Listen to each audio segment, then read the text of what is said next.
While we've been on air in the last hour, the prosecution in the Donald Trump hush money trial have said they are resting their case. They spent the afternoon trying to rehabilitate their key witness, Michael Cohen. The redirect, as it's known, was their opportunity to focus the jury's attention on the corroborated evidence that he has already supplied. But it's been a bruising few days for Trump's former lawyer and advisor, as the defence spent hours poking holes in his story, today getting him to admit on the stand that he'd once stolen money from the Trump administration. Certainly, as we've discussed before, he's a flawed witness, but did he lie on Trump's behalf? Did Trump ask Cohen to pay Stormy Daniels for her silence? And did he disguise that payment as a legal expense to hide it from the New York voters? The former president says no, he did not. Welcome to Dr. John Podcast. This happening right now, a major investigation found 308 federal judges ruled against Trump's immigration detention policy across 600 plus cases, compared to just 14 who sided with him. And 33 of those 308 were Trump's own appointees ruling against him. The judiciary, including judges he personally placed on the bench. I thought we were going to hear from him. We're not.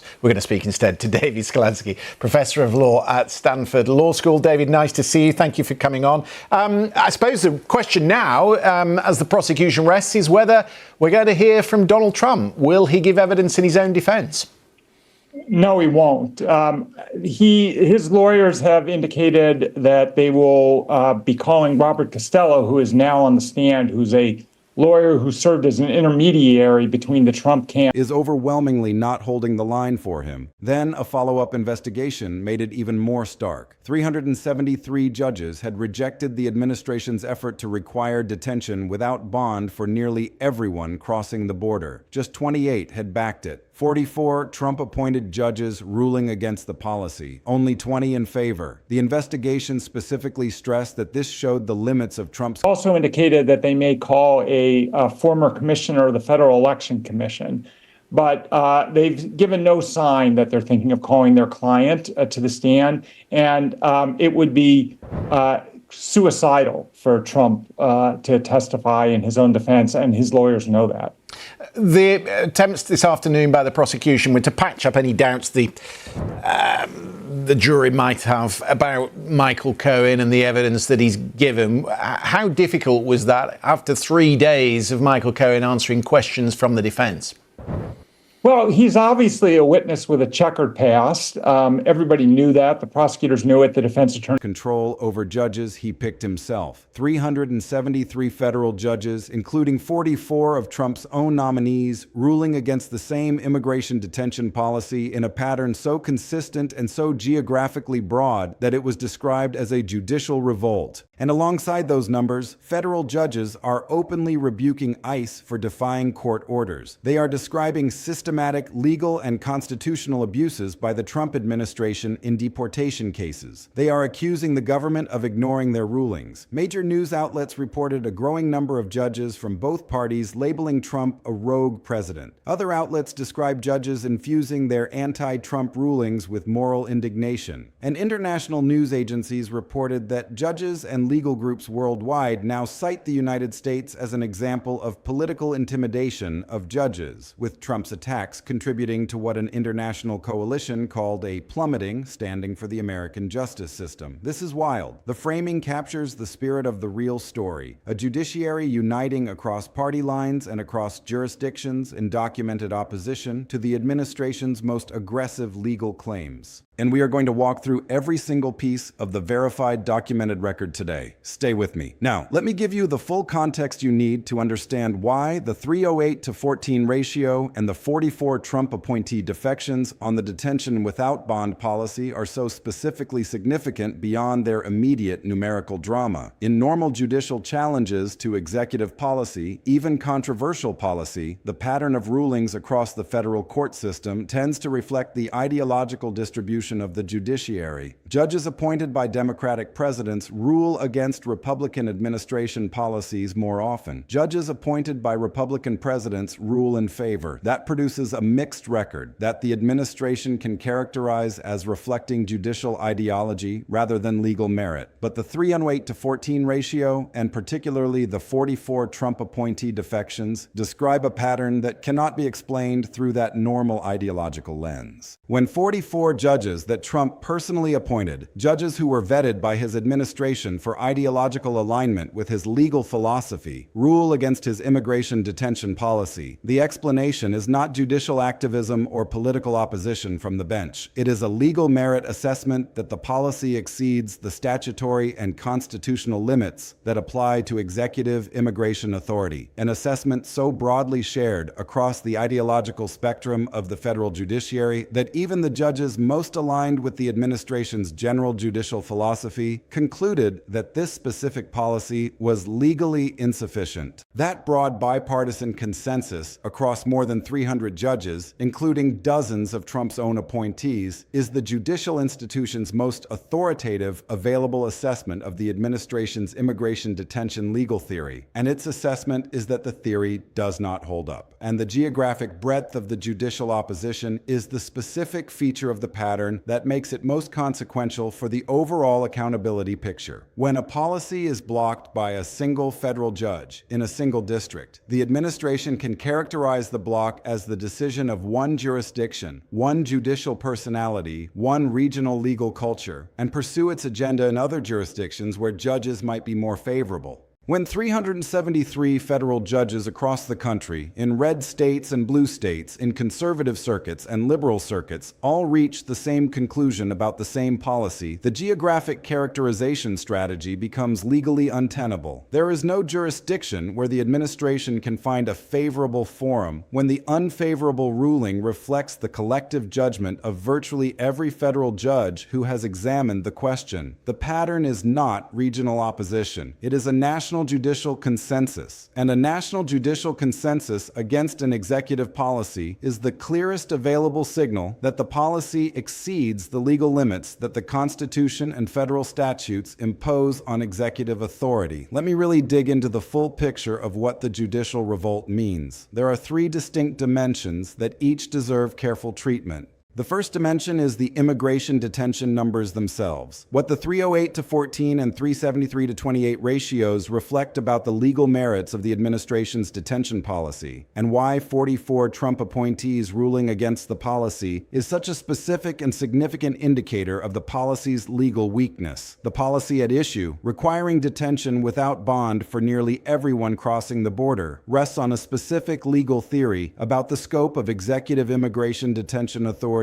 under the Immigration and Nationality Act and the Constitution's due process requirements. Federal immigration detention authority is broad. Congress has given the executive significant power to detain non-citizens during immigration proceedings, but it is not unlimited. The courts have consistently held that prolonged or indefinite detention requires individualized hearings, where the detainee has the opportunity to demonstrate that they are not a flight risk or danger to the community. The blanket application of detention without bond to virtually everyone crossing the border raises serious statutory and constitutional due process questions. The 373-28 ratio across judges from both parties, appointed by presidents from both parties, is the federal judiciary's collective assessment of how those specific legal questions resolve in the context of the administration's specific policy. It is not a political judgment about immigration policy preferences. It is a legal judgment about whether the specific policy exceeds the statutory and constitutional authority available to the executive branch. And 373 judges concluded that it does. That is about as comprehensive a legal merit assessment as any executive policy has ever received from the federal judiciary. And the 44 Trump appointee defections are the specific data point that most directly addresses the administration's preferred narrative about judicial opposition. The claim that judges who rule against the administration are politically motivated opponents of Trump's agenda rather than independent legal professionals applying the law to the facts before them. 44 judges who were selected by the Trump administration, vetted through the administration's judicial selection process, nominated by Trump, confirmed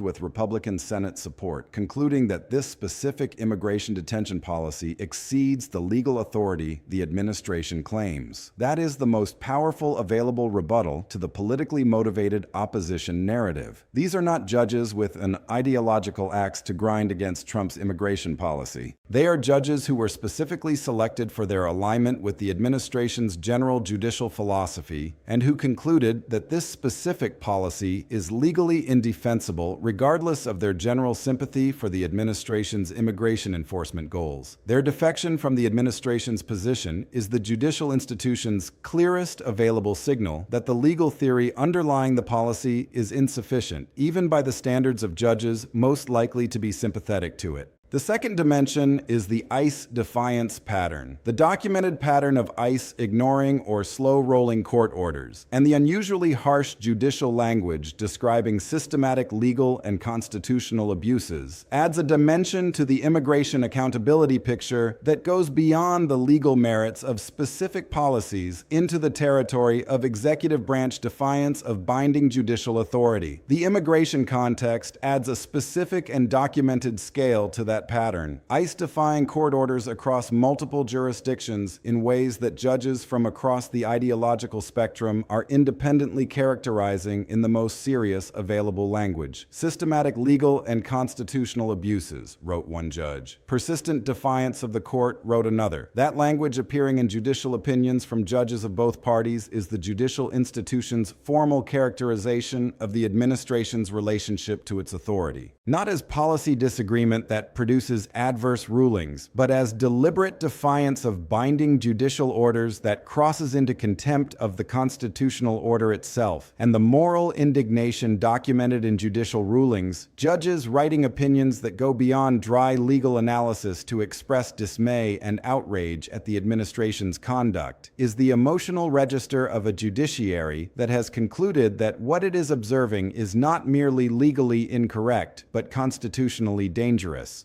The third dimension is the international and institutional accountability picture. International news agencies reporting on the international community's perception of the American justice system and the specific characterization of the United States as an example of political intimidation of judges adds a dimension to the story that goes beyond domestic constitutional concerns into the territory of America's role in the global rule of law order. The United States has historically been one of the most consistent advocates for judicial independence and rule of law principles in international forums, citing judicial independence as a cornerstone of democratic governance and using the strength of the American judicial system as evidence of the superiority of democratic legal institutions. The reports that judges and legal groups worldwide now cite the United States as an example of political intimidation of judges, and that an international coalition described the standing of the American justice system as plummeting, is a specific and alarming reversal of that historical role. An international legal community that looks at the Trump administration's attacks on judges, its characterizations of courts as weaponized and unjust, its demands for disciplinary action against judges who rule against it, and its documented pattern of defying court orders, and concludes that the United States has become an example of political intimidation of the judiciary, a community that has concluded that the American rule of law is no longer reliable in the way that democratic nations depend on it being. That international assessment, if it persists, has specific consequences for American diplomatic credibility, for treaty relationships that depend on judicial independence, and for the broader project of promoting rule of law values globally that has been a cornerstone of American foreign policy for generations. Let's bring this all the way home.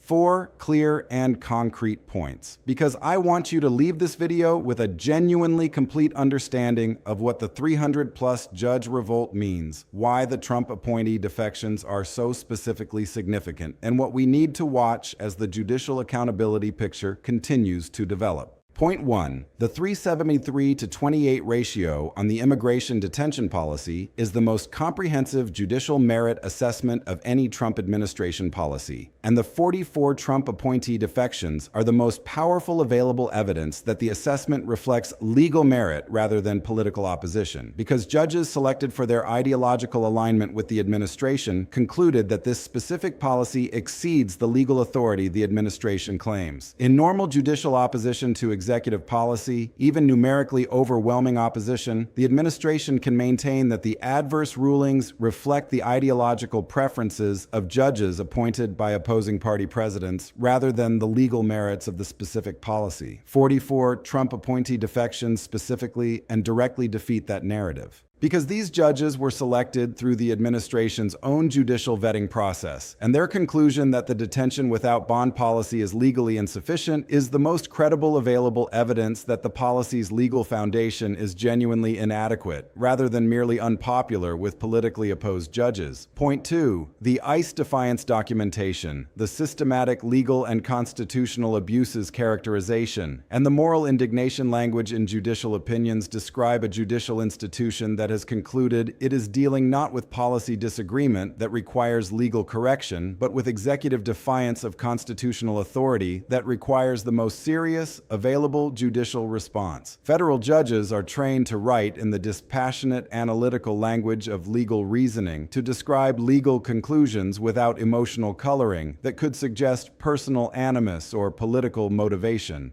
When judges from across the ideological spectrum break that professional norm, when they infuse their opinions with moral indignation, when they characterize administration conduct as systematic abuses, when they label the president a rogue, they are making a deliberate professional choice to communicate something that the dry language of legal analysis cannot fully convey. That what they are observing is not merely legally incorrect, but constitutionally dangerous in a way that the judicial institution feels compelled to name clearly and directly. That professional choice to speak plainly about constitutional danger rather than to hide it behind technical legal language is itself a form of institutional alarm that the legal community understands as the most serious available signal from the judiciary about the state of constitutional governance. Point 3. The international plummeting standing characterization, the United States being cited as an example of political intimidation of judges, is the most significant long-term institutional consequence of the judicial revolt story, because it describes the erosion of a foundational element of American global leadership that has been built over generations and that cannot be quickly rebuilt once lost. American diplomatic influence, particularly in international forums where rule of law and judicial independence are the subject of advocacy, depends substantially on the credibility of the American judicial system as a model. When that credibility is described by international legal organizations as plummeting, when the United States is cited as an example of the problem rather than as an example of the solution, the specific diplomatic tool of American rule of law advocacy is compromised in ways that affect treaty negotiations, international legal cooperation, and the broader project of promoting democratic legal institutions globally. The domestic judicial revolt against the administration's immigration and emergency powers agenda is producing an international accountability consequence that outlasts any specific policy dispute. And that consequence is the specific long-term cost of the administration's relationship to judicial authority. Point 4. Here is what we need to watch as the judicial revolt story continues to develop, because the specific pending developments will determine whether the bipartisan judicial consensus against the administration's immigration detention and emergency powers agenda holds and deepens, or whether the administration finds legal theories that survive the judicial scrutiny that has rejected its current approaches. The Supreme Court's eventual treatment of the immigration detention policy, whether it grants review and addresses the constitutional questions that 373 lower court judges have resolved against the administration, is the most consequential pending legal development. Because a Supreme Court ruling on the detention without bond policy would either validate the lower court consensus or override it in a way that fundamentally changes the constitutional landscape for immigration detention authority. The ongoing contempt proceedings, the documented ICE defiance of court orders across multiple jurisdictions, will continue generating the judicial responses that are producing the moral indignation language and the systematic abuses characterizations. Each additional documented defiance adds to the accumulated record of the administration's relationship to judicial authority and the international legal community's assessment of American judicial independence, tracked through the international legal organizations and coalitions that major news agencies reported on, will be one of the most important long-term indicators of whether the domestic judicial revolt is producing the broader institutional damage that the plummeting standing characterization describes. Here's the bottom line. The thing I want you to carry away from everything we covered today. 373 federal judges ruled against Trump's detention without bond immigration policy, with just 28 supporting it, in a bipartisan judicial consensus so broad that 44 of Trump's own appointees concluded the policy was legally insufficient.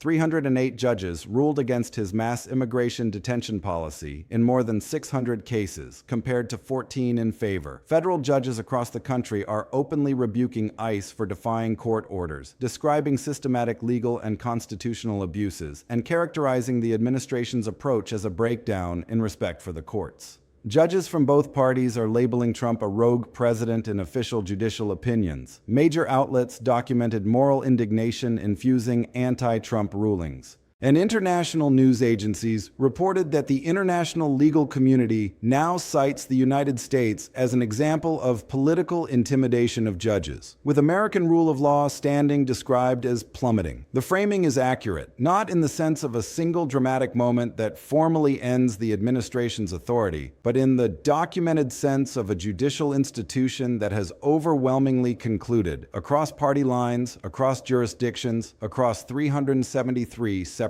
cases, that this administration's most aggressive legal theories do not hold up. And that conclusion, from that breadth of sources, is the most authoritative available assessment of where executive power actually ends and judicial authority begins. Stay tuned, because the contempt proceedings are active, the Supreme Court petitions are building, and we are going to be right here covering every single development as it unfolds.